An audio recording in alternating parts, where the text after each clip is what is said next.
Apocalipse, capítulo 3. Quem tem ouvidos, ouça o que o Espírito diz às igrejas. Versículos 6, 13 e 22. A Idade Média, conhecida como Idade das Trevas, foi o marco histórico de uma decidida luta entre o engano e a verdade. Desde o mais simples casebre até o mais suntuoso palácio, havia influência do clero ou da reforma. A mais acentuada batalha acontecia nos lares, dos quais saíam os mais fiéis defensores da verdade ou os mais cruéis perseguidores. Não poucos tiveram que deixar o seu lar paterno devido às ameaças de seus próprios familiares.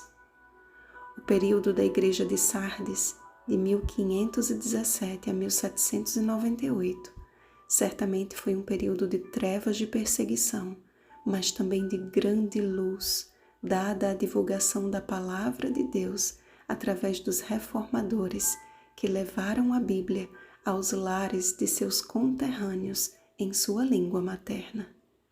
Mas assim como no antigo Israel, quando a morte de um líder fiel marcava o início de esfriamento e apostasia nacional, com a morte daqueles que derramaram lágrimas e sangue em favor da verdade, a reforma foi perdendo a sua força no sentido de buscar por mais luz a fim de compreender em toda a verdade.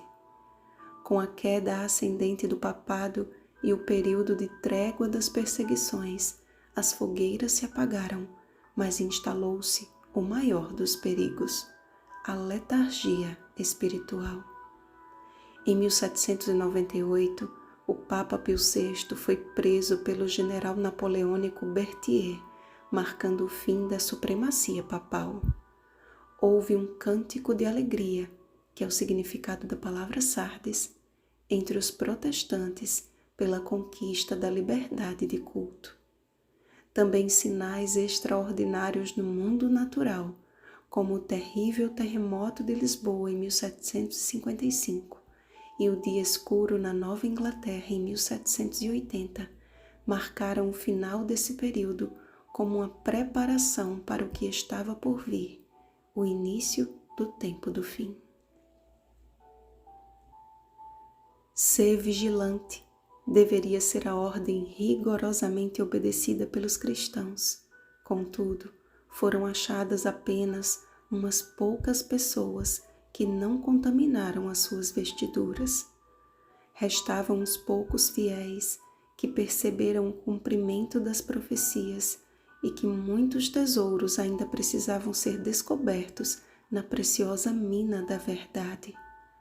Munidos da palavra de Deus, passavam horas em estudo e oração a fim de compreenderem as Escrituras, principalmente no que se referia às profecias de Daniel e Apocalipse. Foi assim que teve início o período profético da Igreja de Filadélfia, de 1798 a 1844. Como a Igreja de Esmirna, a Igreja de Filadélfia, que significa amor fraternal, também não recebeu nenhuma repreensão. A sabedoria celestial foi derramada sobre os fiéis e sinceros estudantes da Bíblia, que com súplicas clamavam por mais luz. O período profético de Daniel 8,14, que iniciou em 538 a.C., conforme a profecia contida em Daniel 9,25, às 2.300 tardes e manhãs, em tempo profético 2.300 anos, foi concluído em 1844, ano que marcou o grande desapontamento para aqueles que acreditavam que Jesus retornaria no final desse período. A boa notícia do retorno do Salvador cruzou os oceanos e milhares de pessoas se reuniam expectantes pelo grande acontecimento. Mas conforme revelado a João, o que foi doce ao paladar tornou-se amargo ao estômago, quando Jesus não veio e a decepção e desânimo tomaram conta dos pregadores do advento. Apocalipse capítulo 10, versos 9 ao 10. Mas nem todos foram vencidos pelo desânimo, e reunidos em grupos de oração, buscaram no Senhor a resposta à sua queixa. Como Abacuque, subiram à torre de vigia e de lá obtiveram a resposta. Porque a visão ainda está para cumprir-se no tempo determinado, mas se apressa para o fim e não falhará. Se tardar, espera-o, porque certamente virá, não tardará. Abacuque capítulo 2, versículo 3. A palavra de Deus não falhou. O que tinha que acontecer, aconteceu como estava escrito. É necessário que ainda profetizes a respeito de muitos povos, nações, línguas e reis. Apocalipse capítulo 10, versículo 11. A profecia se cumpriu. O tempo profético estava correto, mas o evento não era a volta de Cristo, e sim o início de seu ministério como sumo sacerdote no lugar santíssimo do santuário celestial. Foi dado início ao juízo investigativo, conforme Daniel 7, do 9 ao 10, onde o caso de cada ser humano, desde Adão até o último ser humano, antes da volta de Cristo, seria avaliado e julgado no tribunal divino. A partir desse momento de decepção e descobertas de verdades que há muito haviam sido lançadas por terra, Daniel capítulo 8, versículo 12, Deus levantou a sua última igreja na terra, detentora da última mensagem de advertência a ser dada ao mundo, a Igreja Adventista do Sétimo Dia. Inicia-se o período da Igreja de Laodiceia, de 1844 até a volta de Jesus, a última igreja. De todas as igrejas, esta é a única que não recebe nenhum elogio. Laodiceia significa povo do juízo. Com o passar do tempo, a fidelidade com que a derradeira igreja do Senhor foi alicerçada foi perdendo a sua força pela mesma arrogância que privou os líderes judeus de reconhecer em Jesus o Messias prometido. Estou rico e abastado e não preciso de coisa alguma. O fato, portanto, de apenas pertencer à Igreja de Deus antes do segundo advento de Cristo é tão inseguro quanto ter sido um escriba e fariseu na época do primeiro advento. Cumpriu-se na vida dos perseverantes pioneiros adventistas a fiel profecia. Porque guardaste a palavra da minha perseverança, também eu te guardarei da hora da provação que há de vir sobre o mundo inteiro para experimentar os que habitam sobre a terra.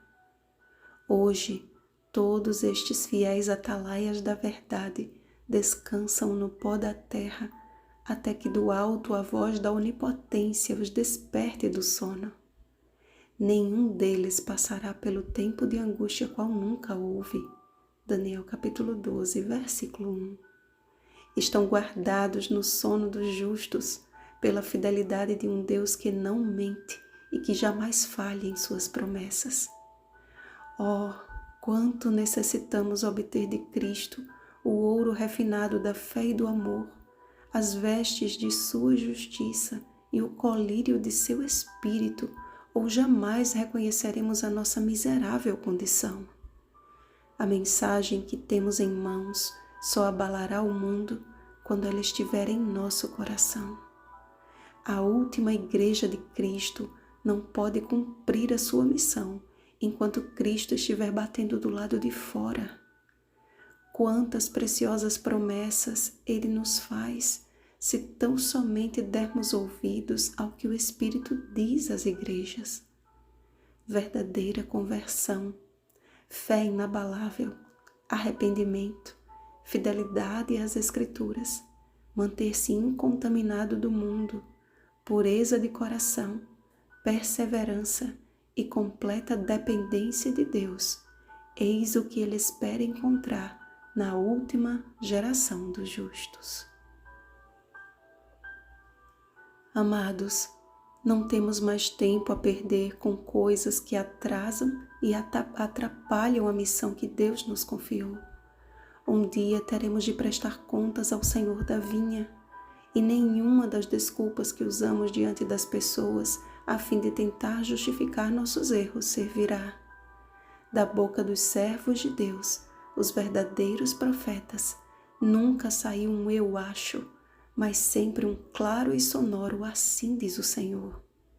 Isso por si só já não basta para entendermos que a sabedoria de Deus está em Sua palavra e que precisamos abrir bem os ouvidos para a verdadeira palavra profética? Não haverá outra última igreja e nem outra última verdade presente. O relógio divino aponta para os minutos finais deste mundo de pecado e a menos que demos ouvidos ao Espírito Santo, nossa religiosidade nos levará a ouvir a mais triste declaração: nunca vos conheci. Apartai-vos de mim, os que praticais a iniquidade. Mateus capítulo 7, versículo 23. É porque Cristo tanto nos ama que nos repreende e disciplina, enquanto a graça e perdão permita que Ele entre em seu íntimo e expulse dali tudo o que lhe impede de entregar-se a Ele por completo. Aceite o convite da salvação. Eis que estou à porta e bato. Se alguém ouvir a minha voz e abrir a porta, entrarei em sua casa e cearei com ele e ele comigo. Vigiemos e oremos. Um feliz sábado e feliz Natal, fiéis da última Igreja de Cristo. Rosana Garcia Barros.